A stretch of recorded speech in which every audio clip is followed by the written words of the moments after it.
વાવ તાલુકામાં ખીમણાવાસ લખાપીર દાદાના પવિત્ર યાત્રાધામે અષાઢી બીજનો મેળો ભરાયો.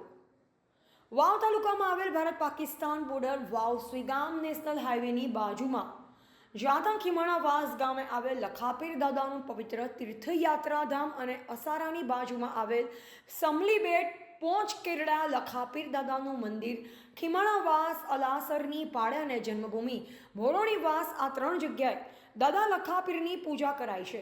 વાવેચીની ધીંગી ધરતીમાં પોતાના પ્રાણની આહુતિ આપી અને પોતાની ઈશ્વરીય ભક્તિ અને તપથી આ ભૂમિને પવિત્ર કરી સુરા અને દાતાઓએ આ ધરતીને ઉજળી અને ઉજાગર કરી છે અને ઇતિહાસમાં વાવેચીદ્રાના નામ અમર કર્યા છે. દાતાર અને સુરવીર લખાપીર દાદા આજના દિવસ એટલે કે અષાઢી બીજના દિવસે સન 1732માં ગાયોની વારે કામ આવી ગયા. અષાઢી બીજના દિવસે લખાપીર દાદા કામ આવી હોવાથી આજના દિવસે ભવ્ય મેળો ભરાતો હોય છે અને દર્શનાર્થીઓ લખાપીર સેવા સમિતિ, સમલી બેટ અને ખીમણાવાસ લખાપીર યુવક મંડળ દ્વારા ભોજન પ્રસાદ કરાવવામાં આવે છે. દાતાઓ દ્વારા સારો એવો સપોર્ટ મળી રહે છે. વાગડના ધનાસા કહેવાતા એવા કાંજીભાઈ ગોહિલ જેવા દાદાના બંને ધામમાં મહિને દાન ભેટ કરતા હોય છે. રિપોર્ટર આઈવી ગોહિલ, વાવ.